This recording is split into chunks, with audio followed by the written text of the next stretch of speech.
This is your one and only FireSpark81 with your daily dose of video goodness, and welcome back to another exciting episode of This Old Longhouse. Today we are going to continue our work on our Draugr village. So when we last left off, we did quite a good amount of work. We got our entrance done, we've gotten the outside of this one large longhouse or smokehouse, whatever you want to call it here, with a large fire inside.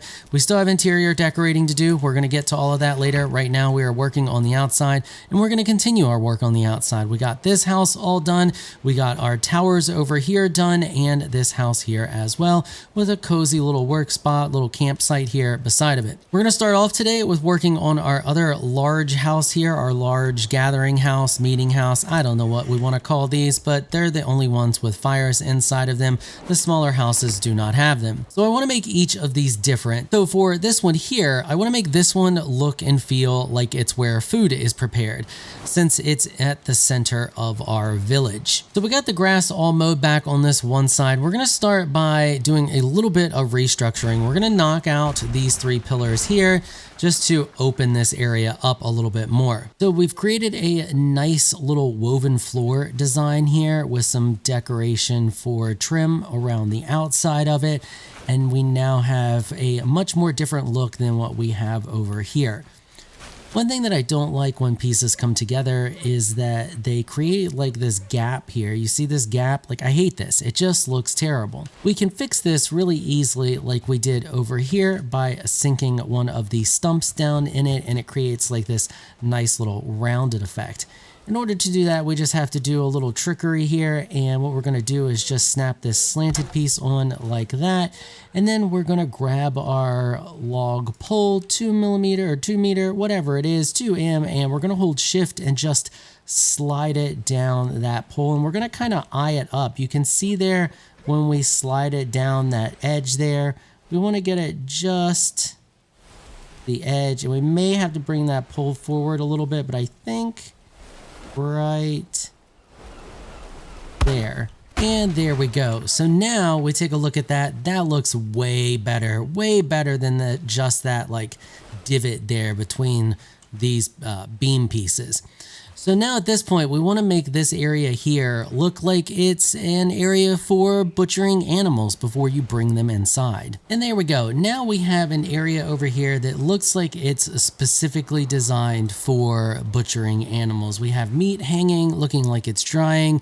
Barrels over here, which would normally be used to like salt cure stuff. So you would pack the meat in there and a bunch of salt and layers and salt cure meat that way, or whatever else you could be curing inside the barrels. They were used for curing. So we have a bunch of barrels there.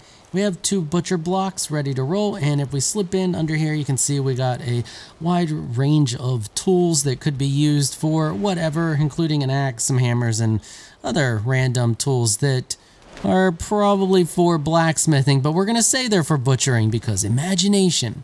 So there we go, looking pretty good. I really like the way that this side turned out. I think overall it says this is a place for food as you're walking up to it. And one thing I don't like is we have a bare spot here, and it's just kind of off-putting. If we were walking in through this way, you can see there's just this bare spot here where there's no grass, no dirt, anything like that. I kind of want to liven this up. I want to put a little bit of green here. Now we have a nice little shrub here with just a touch of color in there, and that looks way better. So now when we're walking in here, we got just that little spot of green there to kind of break up all of that brown that we got going on there in the background. Looks absolutely fantastic. Now for this side over here, I want to keep a lot of this green grass here. I really like the way that it looks, but we do need to do something with this side to make it look like it's at least used a little bit. I think I'm going to leave a majority of the grass that is here. I don't feel like all of it needs to be mowed away. We can, however, get rid of a little bit of it and just make this area here just a little bit used. So for this one, we just laid in a couple of the cobblestones here and there just to kind of break up the green ever so slightly, make it look like there was a path here, but it has been overgrown because this side of the building is not used as much, and it's now just used for a little bit of storage and nothing too crazy. see we have a single barrel, a little bit of storage in a chest there, and then some crates just kind of setting over here out of the way. For the back side of the building here, I want to create a wood storage shed because you're going to need a lot of wood in here if you're going to be cooking all the time, you're going to be burning wood all the time, and I feel like this is a really good area to create a small storage shed for the wood. We're actually going to have the storage shed connected to the building, and we're just going to come off of the building a little bit and just create like a little bit of a lean-to,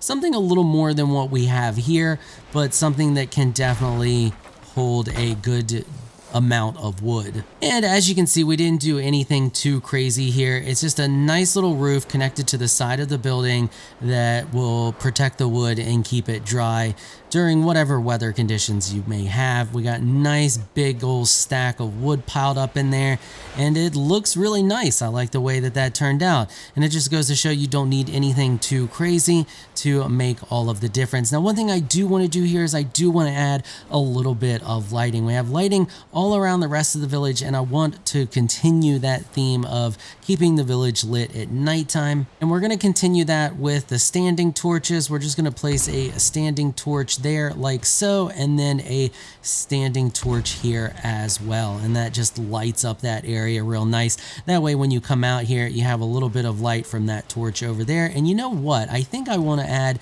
an additional torch to the wall in here as well, something in there just like that. That way it lights up that whole area as you're walking through there. And then you have these standing torches outside. They also light up the front of this house as well as do these over here, and overall that looks really, really nice. I really like the way that this building turned out, so let's take a look at it.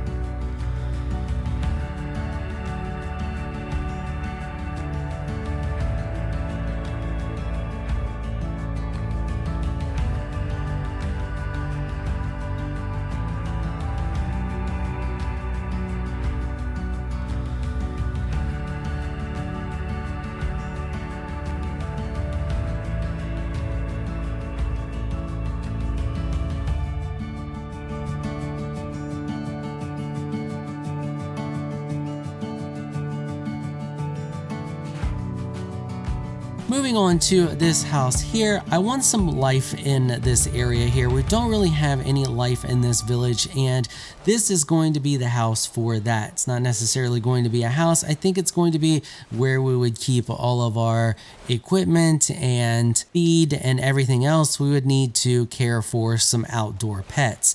And we're going to put those pets in a little pen that we're going to create in this area here.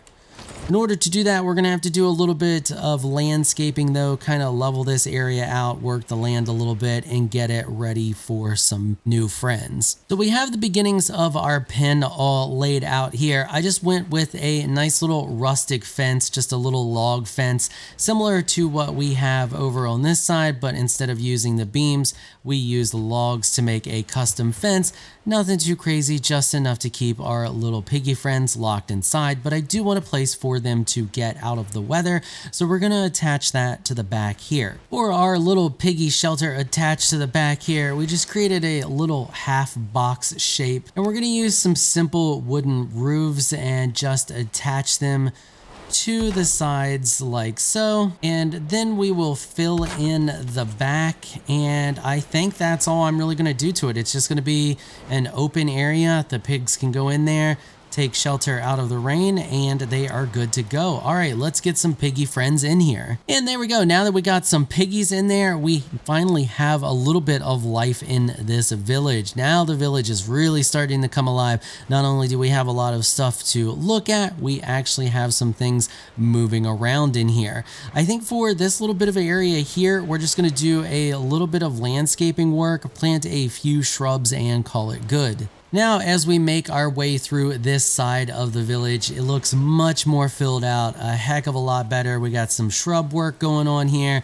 We have our little piggies back there in the back. Now that I think about it, this area here, we should really mow this back. This should look worn down, like this path is traveled a lot. And we're just gonna knock that out like that. And now that looks much more like it should, because there's gonna be a lot of foot traffic through here, and that's gonna keep that grass wore down. So you would just have mud, and that looks pretty good. I think we're making a lot of progress here. So for the other side of our structure here, actually in between both of these structures, we're going to create like a little farm area in order to create feed for not only the animals but also the people. Since the food area is right here, it just makes sense to have some area where there's a real garden. Now we do have a little bit of a garden here, but it's nothing too major.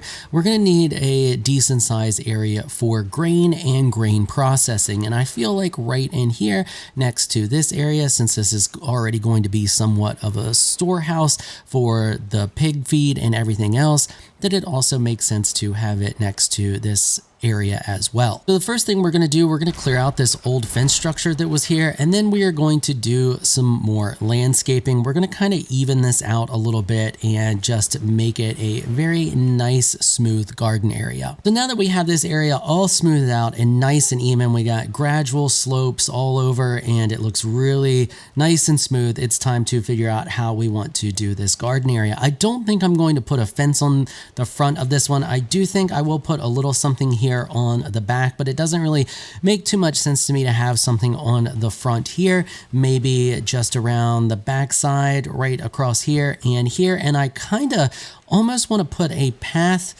through the side here leading to a dock out back. We have a nice little waterfront here, and I think a little dock would look really, really nice. All right, now that we got our nice little barley field planted here, we do need a windmill in here. And the windmill is not only going to fit in with the processing of the barley, but it is also going to create some motion within the village. And I think what we're going to do, I think we're just going to place it right here, like so. And it's offset a little bit in an angle, but it looks nice there. And that still gives us a path that we can put through, or a opening that we can put our path through here to lead into a dock area. So now that we have our field planted here, we have our windmill, and we have our path that is going to lead to our dock, I want to put a little bit of railing on this so it's not just so plain. So what we're going to do in order to create a little bit of a railing here, or fence, or whatever you want to call it, is we are going to use the wood shutter. But just having the wood shutter placed like this, it doesn't look right. Like if we place it, nah, that's too tall. I want to sink it down in a little bit. So we're going to use our trick with our wood beam, and I think I'm going to grab this one instead. I'm going to hold shift so that I can push it up on top. I don't want it to snap down in an area here, and I'm going to place it just like that. Then what I'm going to do is I'm going to grab our wood shutter. I'm going to make sure that it is facing with the beam part towards the back, and I'm just going to hold shift and I'm going to run it along the side there, just like we've done before. And I'm going to sink it. Actually, I want to bring it forward a little bit. So we're going to remove that pillar or beam, whatever it is. You guys know what I'm doing here. And we're going to move that forward a little bit more. Then we're going to go back to our shutter, rotate it around, and just sink it down in. Yeah, we're not quite right, but we're close. So we need to back that up just a tad more. And we're going to do the same thing again and sink it down right there is perfect. So right about there is what we're looking for. We just want a tiny little bit of it sticking out. So now that we've done that, we should be able to snap everything in place now. Now we can snap the other piece like that. Now it doesn't want to snap where we want it to snap. It's snapping in there, and that's not what we want. But we can correct that by just grabbing one of these and then grabbing another one, and we're going to rotate that around. And if we get it just right, it should snap down just like that. Now that we got it snapped down there, Now we can delete that piece. And now we have something going on here that looks really interesting and looks like a railing. Now we'll do the same thing that we did before, snap it down in like that. And I really like the look of that. That's going to look really good on both sides of this. Whether or not we'll actually be able to stand in the middle of it, I don't care. So we're going to continue to do this all the way down both sides. Now that we have one side of this complete, in order to make sure that the other side lines up and is the same depth, all we should have to do is snap one of these like that, and then we should be able to snap our next piece down like that. And then we're just going to do the exact same thing we did on this side here on this other side. All right, and now that we got that nice little boardwalk style little pathway done here, I love the way that it turned out. That looks really nice as a little bit of a railing there. I think it looks absolutely fantastic. We do have a little bit of a bare area here, and I think we're just going to put a little bit of shrubbery in here. You know, when all else fails, add shrubbery. And now that we have some shrubs in there, that looks way better. We don't have a bare spot anymore. It looks really nice and filled in. I also added a few stone pavers here that just kind of look like they were just tossed in there to denote that this is the path over to work here in the mill. And in order to do this, I just used the trick that we've been using with using the wood beams to sink stuff into the ground.